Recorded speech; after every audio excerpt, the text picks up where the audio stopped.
आज से 6 साल पहले जब एनईपी 2020 इंप्लीमेंट हुई, उससे पहले जिस तरीके से एमएच बोर्ड का पेपर आया करता था वो एक अलग डिफरेंट मेथड हुआ करता था, उसका पेपर लेवल अलग हुआ करता था। लेकिन जब से एनईपी 2020 इंप्लीमेंट हुई, आपका क्लास 10 क्लास 12 का पेपर हो वो बहुत ही अलग तरीके से आने लगा है। आज की वीडियो में बात करने वाले हैं कि भाई क्लास 10 एमएच बोर्ड का पेपर आपका 2026-27 का जो सेशन है इसमें कैसा आने वाला है। Hello everyone, welcome to the channel Crack smartly.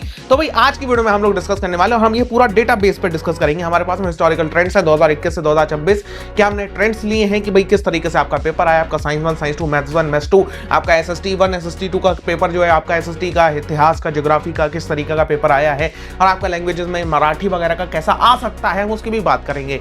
और ये पूरा का पूरा आपका हिस्टोरिकली एनालाइज होने वाला है। तो लेट्स स्टार्ट दी वीडियो। लेकिन वीडियो को स्टार्ट करने से पहले अगर आप नए आ रहे हैं तो सब्सक्राइब कर दीजिए चैनल को। क्यों सब्सक्राइब करना है? क्योंकि भैया आपके इस तरीके के बहुत ही बेहतरीन हमने नोट्स निकाले हैं। देख रहे हो आप, लोकेशन एंड एक्सटेंड हो गया, आपके ज्योग्राफी हो गया, आपका हिस्ट्री हो गया, आपका साइंस हो गया, हम सबके लिए नोट्स वगैरह लेके आ रहे हैं और बहुत सारा अच्छा स्ट्रैटेजिक कंटेंट आपको हर मोड़ पे आपके क्लास 10 की पूरी जर्नी में हम लोग हेल्प करने वाले हैं। तो डू कंसीडर सब्सक्राइबिंग। अब बात करते हैं आपका जो महाराष्ट्र बोर्ड है उसका क्लास 10 का एग्जामिनेशन का क्या चल रहा है। देखो भैया, सबसे पहले आपका डाउनवर्ड ट्रेजेक्टरी है आपके पास रेट्स में। मतलब बोले तो आपका 2021 ले लो, ये इस तरीके से डाउनवर्ड जाता जा रहा है। ठीक है भाई, आपका 2026 का 93% के आसपास आपका पासिंग परसेंटेज रहा है। ओके, अब ये कंटिन्यूअस और डिक्लाइन क्यों हो रहा है भाई? ये जो पासिंग परसेंटेज है ये ग्राफ नीचे की तरफ क्यों जा रहा है भैया? ये तो हमें टेंशन दे देगा। देखो भाई, इस तरीके से हुआ है कि जब से तो हमने देखा है कि भाई आपका एनईपी, आपका नेशनल एजुकेशन पॉलिसी 2020 इंप्लीमेंट हुई, उसके बाद से ये चीज आना चालू हुई है। अब स्पेसिफिकली इसके क्या कारण हो सकते हैं कि भैया नेशनल एजुकेशन पॉलिसी 2020 इंप्लीमेंट होने के बाद में ही ऐसा होना चालू हुआ है? देखो भाई, उसके 2 कारण हैं, 2 से 3 कारण हैं। सबसे पहला बात है आपका एनईपी 2020 इंप्लीमेंट होने से पहले जो आपका पेपर हुआ करता था वो मेनली आपका कैसा हुआ करता, वो मेनली आपका एक चीज पर डिपेंड करता था, आपका जो ब्रेन है। ठीक है भाई, आपका अगर मैं ब्रेन बनाऊं तो भैया इस ब्रेन का एक पार्ट है जिसका नाम है भाई रिमेम्बरेंस करने का पार्ट, यानी कि याद करने का पार्ट। आप कितना जो होता है वो रिमेंबर कर पाते हो, आप कितना याद कर पाते हो, उस पर डिपेंडेंट करता था इससे पहले का पेपर। ठीक है भाई, आपके ब्रेन के उस पार्ट पे। अब पार्ट है भैया कॉग्निटिवली, मतलब बोले तो आप रिमेंबर ही नहीं कर रहे हो, आप उसको समझ रहे हो, इंप्लाई कर रहे हो, उसको जो होता है किस तरीके से अप्लाई करा जा सकता है रियल लाइफ में। एनईपी 2020 ने ये कर दिया। ठीक है भाई, एनईपी 2020 ने ये चीज कर दी। अब उसके बाद से वो उसके बेस पे क्वेश्चंस आना चालू हुए, जिसने हमने कहा कॉम्पिटेंसी बेस्ड क्वेश्चंस। तो कॉम्पिटेंसी बेस्ड क्वेश्चंस के आने की वजह से क्या हुआ कि हमारा जो ट्रेडिशनल वे हुआ करता था वो एक तरीके से बदल गया। अब जब ट्रेडिशनल वे बदल गया तो भैया क्वेश्चंस का लेवल बदल गया, टीचर्स के पढ़ाने का ढंग बदल गया, बच्चों को समझने का लेवल बदल गया। अब वो उसका कहीं ना कहीं हमें असर यहाँ पे देखने को मिला है।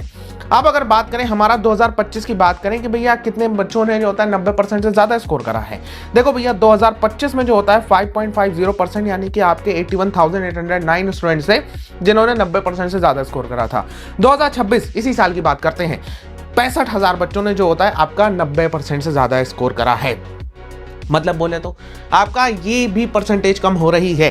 211 से 180 स्टूडेंट्स हो गए, 1 कम 80 हो गया, यानी कि भाई ये भी 100% स्कोर, परफेक्ट स्कोर कम हुआ है। ठीक है भाई, उसके बाद में बात करें भैया जो होता है मुंबई डिवीजन की बात करें तो 13 से 5 हो गया है, और भैया ये भी कम होता जा रहा है। ओके, परक रेवोल्यूशन आपका हार्डनेस की बात करते हैं कि भैया आपका किस तरीके से पेपर हार्ड हो रहा है। ठीक है भाई, हमने 18,000 से ज्यादा क्वेश्चंस एनालाइज करे हैं।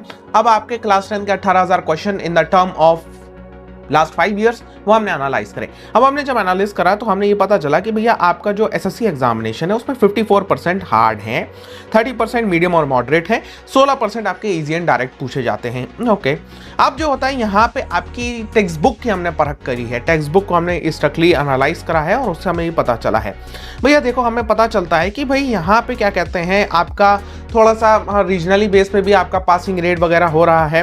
गर्ल्स जो होता है 94% पास हो रही हैं और बॉयज 90% के आसपास पास हो रहे हैं। हाँ, मुझे पता है, वही लास्ट मोमेंट के चक्कर में।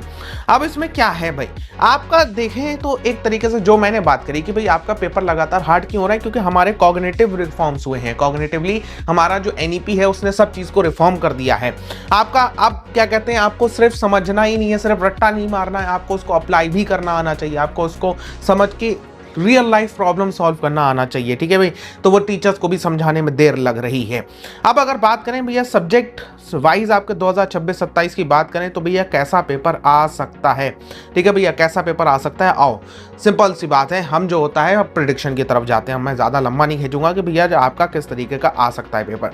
देखो भाई, अब आपका जो 2026-27 का प्रिडिक्शन है वो हमारा 91% से लेके 92.5% आपका पासिंग रेट के ऊपर जाएगा। मतलब बोले तो आपका पेपर लेवल सेम एज 2025 रहेगा, लेकिन हमें उम्मीद है, ठीक है भाई, आपका जो पासिंग परसेंटेज कम हो रहा है लगातार, एमएच बोर्ड इस पर ध्यान देगा। और अगर उन्हें ये बढ़ाना है, क्योंकि देखो सीबीएसई की बात करें, सीबीएसई में भी इस बार ड्रॉप हुआ है, लेकिन सीबीएसई का as compared to the state boards काफी अच्छा पासिंग परसेंटेज रहता है। तो उनसे अगर इनको compete करना है तो इन्हें अपना पेपर लेवल थोड़ा सा ऐसा डिजाइन करना पड़ेगा कि भाई इनका पासिंग परसेंटेज थोड़ा सा क्या कहते हैं स्टेबलाइज कर जाए, लगातार ड्रॉप ना करे। ओके, तो हमें ये समझ में आना चाहिए कि भाई आपके हॉट्स की मास्टरी, हॉट्स क्वेश्चंस जो होते हैं आपके H O T S questions, high order thinking skill questions, ये आपके मेन हो जाते हैं। ये इनको आपको समझना, इनको बनाना आना आपको आना चाहिए अच्छी तरीके से। चाहे वो मैथमेटिक्स हो, चाहे वो साइंस हो, चाहे एसएसटी हो, चाहे इंग्लिश हो, आपको इसमें अच्छे क्वेश्चंस मिलेंगे, आपको चैप्टर बेस पे अच्छे क्वेश्चंस मिलेंगे, तो उनको आपको बनाना आना चाहिए। तो यही है, तो हमें जो होता है चीज़ों को नए तरीके से सीखना चालू करना पड़ेगा। इसलिए मैं कह रहा हूं कि भाई जब भी तुम साइंस पढ़ रहे हो, एसएससी पढ़ रहे हो, या तुम अगर कोई भी लैंग्वेज भी पढ़ रहे हो, उसका अपना रियल लाइफ में मतलब निकालना जानो, ठीक है भाई। अब जैसे कि फॉर एग्जाम्पल हमारा आपका ज्योग्राफी का चैप्टर है लोकेशन एंड एक्सटेंट। अब इसमें आपको क्या क्या चीज़ें को मिलती हैं कि भाई लोकेशन एंड एक्सटेंट, इंडिया की लोकेशन कहाँ पे है, इंडिया कहाँ पे लोकेट करता है, अब इस लोकेशन का क्या बेनिफिट है, ठीक है भाई। मैं सिंपल तुम्हें सामने बता रहा हूँ, इस लोकेशन का क्या बेनिफिट है, या आपसे पूछ लिया जाएगा what is the strategic and political benefit of the India's location. अब जैसे करंट अफेयर की बात करें, मान लो, ठीक है भाई, मान लो जो होता है अभी ईरान एंड यूएसए का वॉर चला, तो ईरान की जो लोकेशन है क्या उसका स्ट्रेटेजिक बेनिफिट है, ये पूछा गया है, ठीक है भाई। ये लोगों मतलब इस एग्जाम में नहीं और एग्जामिनेशंस में इस बेस के ऊपर पूछे गए हैं क्वेश्चंस, ठीक है भाई। तो इंडिया में इस लोकेशन की वजह से एटमॉस्फेयर कैसा रहता है, जो गर्मी हमारी अभी पड़ रही है, जो ठंड पड़ती है, हमारा ट्रॉपिकल रीजन है, हमारा जो होता है वो डेंस बायोडाइवर्सिटी है, तो ये सब चीज़ें आपकी रियल लाइफ इम्प्लीकेशन में आती हैं। तो नेसेसिटी है हमारा, नेसेसरी एवोल्यूशन हमें करना पड़ेगा, हमें कॉग्निटिवली थिंक करना चालू करना पड़ेगा। फाइनल भैया वर्डिक्ट दे दो, कैसा पेपर आने वाला है वो सब छोड़ो, ठीक है भाई। ओके, आपका 2025 का पेपर देखते हैं, तो 2025 वर्सेस आपका 2000, ठीक है, सॉरी 2000 आपका 26 2026 वर्सेस 2027 2027 कैसा आएगा पेपर। देखो भैया, अगर इसका स्कोर मैं कहूँ 8/10 था, ठीक है भाई, तो इसका स्कोर होगा 7/10, बस इतना फर्क आएगा। आपका पेपर ऑलमोस्ट वैसे का वैसा ही आएगा, क्योंकि आपको अब ये मत समझ लेना कि भाई पेपर थोड़ा सा आसान आएगा तो भाई तैयारी हमें उस तरीके से नहीं करनी, नहीं। आप शुरुआत से तैयारी करोगे तो आपकी चीज़ें बहुत ही आसान हो रही होंगी। और हाँ, कल मैं आपके लिए एक वीडियो लेके आने वाला हूँ जिसमें आपको बताएंगे कि भैया बुक्स बेस्ट कौन सी हैं जिनको आपको फॉलो करना है। तो भाई चैनल को जरूर सब्सक्राइब कर लीजिए, नोट्स वगैरह है आपके चैनल पर, यहाँ पे आपको लेकर के चैनल को सब्सक्राइब कर सकते हैं। यहाँ पे साइंस एसएसटी की आपको नोट्स की प्लेलिस्ट देखने को मिल रही है, यहाँ कहीं पे आपको ज्योग्राफी वगैरह की भी देखने को मिल रही है, तो उसको भी जाकर जरूर देख सकते हो, ठीक है भाई। तो सब्सक्राइब करो सबसे पहले, यहाँ पे इसको फोड़ दो जल्दी से, ठीक है। तो मैं मिलता हूँ आपसे नेक्स्ट वीडियो पे, तब तक के लिए गुड बाय।